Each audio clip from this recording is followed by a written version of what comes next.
नमस्कार। इस खास पेशकश में आपका स्वागत है। मैं हूं रश्मि श्रीवास्तव आपके साथ। रांची के आरएसएस दफ्तर में पेट्रोल बम से हमले के मामले में एटीएस की जांच अब तेज हो गई है। जो खुलासे हुए हैं वो काफी चौंकाने वाले हैं। जांच में मॉड्यूल का मोटो था लो डेंसिटी का हमला कर बड़ा मैसेज देना, यानी कि धमाका भले ही छोटा हो लेकिन दहशत ज्यादा हो। और ये बात भी सामने आई है कि देश के कई हिस्सों में स्लीपर सेल मौजूद है जो सुरक्षा बलों के लिए बड़ी चुनौती बने हुए हैं। ये रिपोर्ट देखिए। 16 जून को रांची में आरएसएस ऑफिस पर हमले के तार काफी लंबे हैं। इस मामले में 3 आरोपियों को गिरफ्तार किया गया है। मामले की जांच एटीएस कर रही है और जांच के लिए एटीएस की टीम आरएसएस ऑफिस पहुंची। आसपास के सीसीटीवी फुटेज को भी खंगाला जा रहा है, खास तौर से जिन रास्तों का इस्तेमाल आतंकियों के आने जाने के लिए किया गया। जिस होटल में आतंकियों ने रात गुजारी वहां के सीसीटीवी फुटेज को खंगाला जा रहा है। नहीं, देखिए उसमें वो एक महत्वपूर्ण कांड था। तो महानिदेशक सब पुलिस महानिरीक्षक के निर्देशानुसार उस केस को हम लोग एटीएस को ट्रांसफ़र किए हैं और कांड अभी अनुसंधान अंतर्गत है और जो भी उसमें फर्दर लिंकेजेस हैं उस पर वर्क किया है।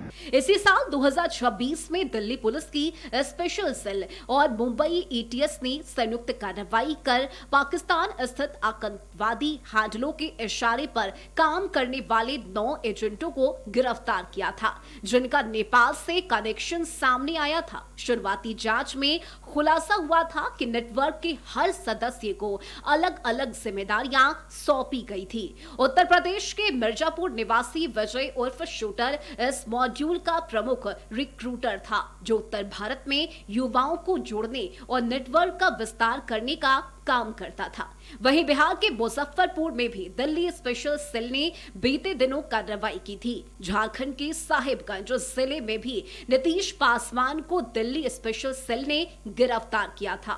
मुंबई के तौके रिजवान और साजिद उर्फ अरबाज को सुरक्षा प्रतिष्ठानों पर हमले की तैयारी की जिम्मेदारी दी गई थी, जबकि पंजाब के हरविंदर, गगनदीप और मनजीत सिंह को कथित तौर पर दिल्ली में बड़ी वारदात को अंजाम देने के उद्देश्य से भेजा गया था।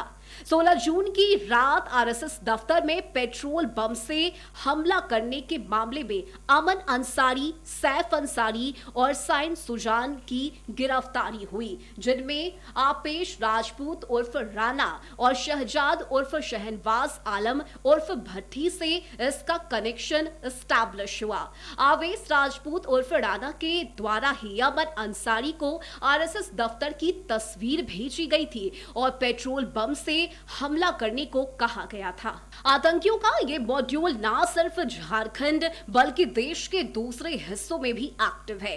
अब तक देश के 4 राज्यों में इस मॉड्यूल के तार आपस में जुड़े हैं, जिसके कारण मामले की जांच एटीएस को दी गई है और इन 4 राज्यों में दिल्ली, बिहार, उत्तर प्रदेश, पंजाब और झारखंड शामिल है। दिल्ली स्पेशल सेल और मुंबई एटीएस के द्वारा दिल्ली में कार्रवाई की गई थी, जिसमें ये बातें सामने आई थी। मामले का इंटरनेशनल कनेक्शन भी अब उजागर हो गया है।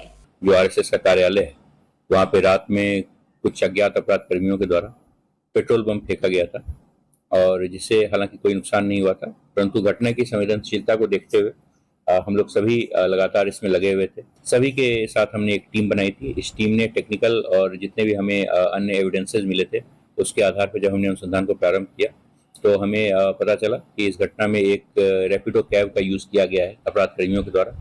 और फिर धीरे धीरे हम लोग अनुसंधान करते हुए हम लोगों ने अपराध कर्मियों को जीरो इन किया और जीरो इन करने के बाद जब वो भाग रहे थे यहाँ से, तो भागने के क्रम में हमने बोकारो और कोडरमा पुलिस के सहयोग से उन्हें कोडरमा के आगे एक गझंडी करके एक रेलवे स्टेशन है उसके पास से हमने उन्हें गिरफ्तार किया।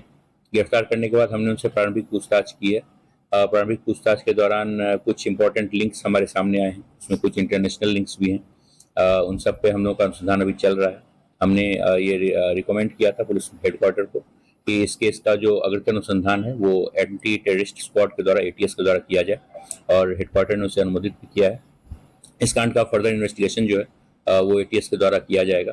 रांची के आरएसएस कार्यालय में पेट्रोल बम से हमला करने के बाद जो जांच का जिम्मा एटीएस को मिली है और जांच जैसे जैसे आगे बढ़ रही है, एटीएस के हाथ में अहम खुलासे देखे जा सकते हैं।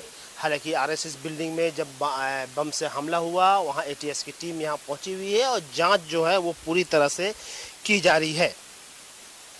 जांच एजेंसियों के मुताबिक इस मॉड्यूल का मकसद किसी बड़े विस्फोट को अंजाम देना नहीं था, बल्कि कम संसाधनों में ऐसा हमला करना था जिससे ज़्यादा से ज़्यादा मनोवैज्ञानिक असर और दहशत फैलाई जा सके।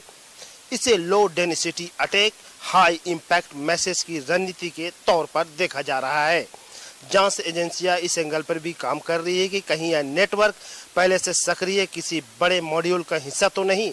इससे पहले दिल्ली स्पेशल सेल और मुंबई एटीएस के द्वारा किए गए इस ऑपरेशन में भी ऐसे नेटवर्क का खुलासा हुआ था, जिसके तार नेपाल और पाकिस्तान स्थित हैंडलर तक जुड़े पाए गए थे। फिलहाल एटीएस पूरे मॉड्यूल की गहराई से जांच कर रही है और पता लगाने की कोशिश कर रही है कि इस नेटवर्क में कौन कौन लोग शामिल है। अब देखने वाली बात होगी कि जांच के बाद किस किस का नाम जुड़ता है। अपने सहयोगी सुनील समासी के साथ रांची से नैयर। और अब वक्त हो चला एक छोटे से ब्रेक का, जल्द वापस आएंगे।